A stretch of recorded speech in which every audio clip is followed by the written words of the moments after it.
Hey guys, today I made a video with 10 things that you could do to help to fill your time during this time of quarantine, because a lot of you guys, like myself, are finding that we have a little bit more time that we're accustomed to, that days are kind of blurring and blending together. And what I find that's helping me is keeping myself busy, finding some sort of routine through a bunch of different activities that I'm doing, as well as creating content.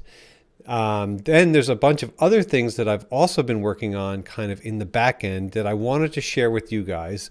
So let me just start things right off here. Number one, I think it's a great time, if you haven't already, to create a website portfolio.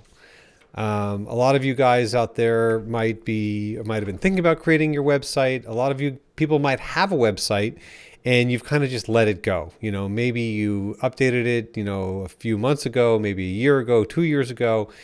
You've done a lot of work since then. And, look, it takes a lot of effort and time to work on your website. So I would say this is a great time to go and reevaluate your work, look at what you have, look at what you've created since then, and spend the time and just update that website, make it nice and clean, make it tight, make it look really good. It'll give you a lot of terrific satisfaction. One of the things I should also mention is that this video is brought to you by Squarespace. I use Squarespace for my website, adamlerner.net. I find that using Squarespace is incredibly easy. And in fact, you can use Squarespace for 14 days, absolutely free, fully functional, to test it out. And then if you love it, you can sign up. And if you want to save 10%, use the code ADAM, ADAM, and you will save 10% on your website and domain. And honestly, beside the plug for Squarespace, I really do think that it's an excellent way to get started, because it takes all of the guesswork and all of the technical aspect of creating a website out of the equation, so you can literally just focus on creating a website.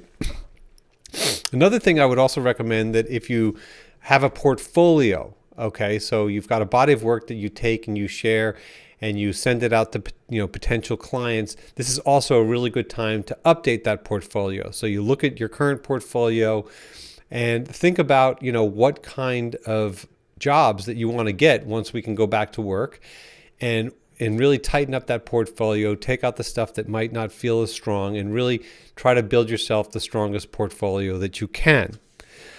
Okay, one thing that photographers, I've heard a lot of, is that they're really bad at doing backups, okay, making backups of your work. I came from, working in an IT environment and advertising, or a few advertising agencies back in the day. And I really understood the whole idea of backing up. In the early days of video, the saying used to be save often, save a lot. And that just was kind of like this thing drilled into my mind, like just every time you create new work, you should always make a backup. I mean, literally the first thing that I do when I come off a photo shoot is I take those cards, I back them, I put them on my hard drive, and then I make a copy to my backup hard drive, and then I upload them to the cloud. That's my protocol for doing it. I also, at the same time, I would say, I also have been maintaining a naming convention for all of my work since the beginning of time as well. And that's another thing that's really good, especially when you're going back into your archives and you want to search for work, or let's say a client comes back to you, a few months or a few years later and wants some work, or you need to license something, whatever the case may be. Having a good naming convention that's easy so that you can always find that work, and making sure that your work is backed up so that you have a plan. So God forbid something happens, your computer gets stolen, or you spill something, or something happens, okay, you have a strategy so that your work will be preserved and also easy to access. And I can't recommend enough not only having a physical backup, but also finding a cloud storage backup as well, because then if for some reason, there's a fire, flood, a theft, whatever, at least your work is up on the cloud. Okay, another thing that I was also going to recommend here is a portfolio project. I think a lot of us are sitting around, we're not really sure, what we really want to do. Maybe our creative juices aren't flowing. We can't really, we're socially isolating, socially distancing from other people. It doesn't mean that we can't still shoot. I know that I've been shooting photos every day. I've got a few ideas for portfolio projects where I want to actually shoot something with some intent and have it be cohesive. And I think it's a good idea to task yourself. And this does not mean that it has to be some enormously grand gesture. It could just mean that you come up with the idea, okay, I want to create, 5, 6 images in a series, and that's going to be my pandemic project, if you want to call it that. Because again, it will give you something to look forward to. It'll motivate you. It'll also kind of slow your brain down and kind of make you focus on doing one specific task that has some kind of longevity as well, and potentially could be representative of this time, so that years from now you can look back and say, you know what, I made this little portfolio from that time, and that has some meaning for me. Okay. Obviously, another one, and I say obviously because this sounds obvious to me, but maybe not. This is a great time to drill into working on your skill set, because I've said it before. When you're on a photo shoot, when you're actually shooting with somebody or something, that's your performance. That's when you're sitting there and you don't want to be thinking about all of the nuances and the technical aspects of the actual task at hand. When you're engaged in a shoot, that's your performance. That's when you want to bring your A game and kind of put the technical stuff aside. And if there's things that you guys want to be better at, or even want to learn, like I know a lot of people out there that lighting is just not their thing. They've never experimented with off-camera lighting, that natural light is the only kind of shooting that they really employ and like. And there's nothing wrong with that whatsoever.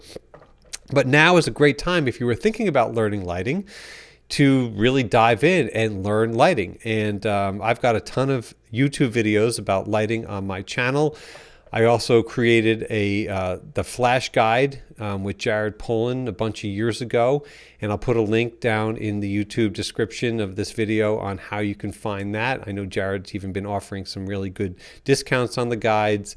That's a very easy to follow guide. It doesn't matter what gear you own necessarily. You can certainly adapt. You don't need a whole ton of gear. In fact, learning off-camera lighting can literally just be, your camera, one off-camera light, and some way of triggering that light. Okay, so it doesn't have to be overly complicated, and it doesn't have to be overly expensive. Speaking of which, this is also a good time to improve your editing skills and your editing capabilities. So for some of you guys who maybe are thinking about dipping their toes into learning Capture One, specifically if you're a Fuji shooter, I can't recommend Capture One enough, because I will say this, and I'll say it again and again, that the potential that your files have in Capture One is realized so much greater than in Lightroom. As much as I love Lightroom, and Lightroom is a wonderful tool and I use it all the time, and I find it organizationally very intuitive, and I'm very, very fluid with it. I've got the keyboard shortcuts, really locked down, and I mean, most of the time my left hand is on the keyboard, my right hand's on the mouse, and I can really, use Lightroom very fluidly. Whereas with Capture One, even though I've been using it for ages and I've used multiple versions, I'm not as fluid with it. It's not as intuitive as Adobe products, because, having been in the Adobe world.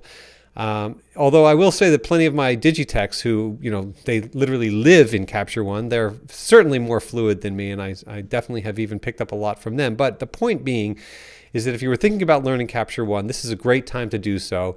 If you've already got the photos, on your computer, it's seamless. You can just create some new sessions with Capture One, and it's non-destructive, just like Lightroom. So you're not going to mess with your files, and it's a great time to teach yourself how to use Capture One. And the same thing holds true, if you want to explore further, with Lightroom or Photoshop, whatever. I've got a bunch of Lightroom videos on my channel. There's tons of stuff out there. So this is a great time to improve your photo editing, and even maybe go back and re-edit some photos that you've shot in the past, because it's possible that your editing style has improved. It'll definitely reignite your desire to edit photos. Once you improve your skills, you'll probably want to go back and maybe revisit some of your older stuff. Organize. This is another thing that I think is really terrific. Again, I think this goes, back with backing up your files and naming conventions that, sometimes, look, housekeeping is no fun, in any respect, and even with photography, so this could be organizing your camera gear and just taking it all out, getting everything cleaned, getting, all your chargers and cables and everything kind of nicely organized and putting them in cases and getting it all, nicely set up, and really coming up with a strategy so that when you do go out and shoot, you've got your bag, for portraits, and you've got your bag for this, or even if it's not even that specific, just getting your gear organized is something that I would certainly recommend. As well as getting your files organized. If your files aren't organized very well and they're all over the place, this is a very good time to take the time. And none of these things that I'm suggesting have to happen overnight. Obviously, we're going to be in this for probably a lot longer. Okay. So, you have time to kind of develop these strategies, pick them, and then implement them over time. Staying connected. Okay. I think that this is a really important one. I know that for me, I'm staying connected through people globally over the internet, which I think is fantastic. I've reached out to a lot of people have reached out to me. And as a photographer, we're typically lone gunmen. We typically work solo. And even if we're on set and we're working with other people, it's not like we go to an office where there's 300 or 200 or even 30 people that we work with and see every day. A lot of what we do on our own. So staying connected during this time is very important. And obviously with you guys, send me your comments. You can email me, whatever. I'm definitely, I'm here and I want to stay connected as well. Okay, here's something, and these are in no particular order. I think this is my tip number 8. Okay, so we're at number 8 right now.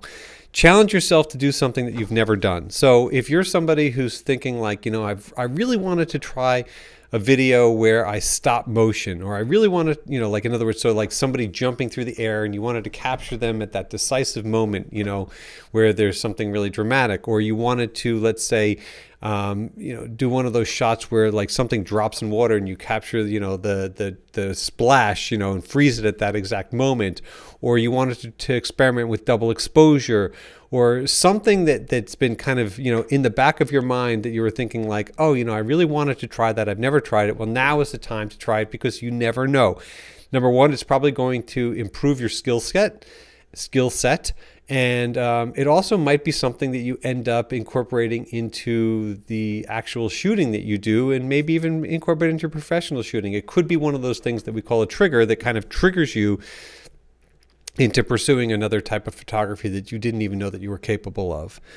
Number 9, get out and shoot. Okay. And I know it sounds obvious again, but even though we're socially isolating, we're quarantined, some of us, it doesn't mean that you cannot, even if you take your camera and point it out of your window, so you're not just in those same walls that you're in, if you cannot go outside, at least think outside of your immediate area and try to challenge yourself to shoot. If you are able to go outside and you are able to go outside for walks and your social distancing and all that other kind of stuff, just bring your camera every time you go out. Just bring it out with you and just keep shooting. And I'm sure you'll find something that you enjoy to shoot. Number 10, this is also a great time to learn, to study, to do research. We've got such incredible resources available to us on the internet. I'll keep saying it. I have a ton of videos on my YouTube channel that are all freemium content, just free content that, goes through all different subject matters, taking you behind the scenes on photo shoots and sharing Lightroom tips. There's so much stuff that's out there right now. So this is a fantastic time to, research other photographers, to get that can help influence your photography. It's also a great time to learn and challenge yourself to learn anything from Capture One, Photoshop, Lightroom. If you wanted to learn how to retouch portraits, this is a great time to do that. If you wanted to learn how to even do video editing, or even how to shoot video, this is a great time for that. So there you go, guys. Those are my 10 tips for, keeping yourself busy, improving your skill set, and helping to kind of stay sane during this crazy time. That's it for now. If you have any questions or comments, please leave them below, and we'll see you soon.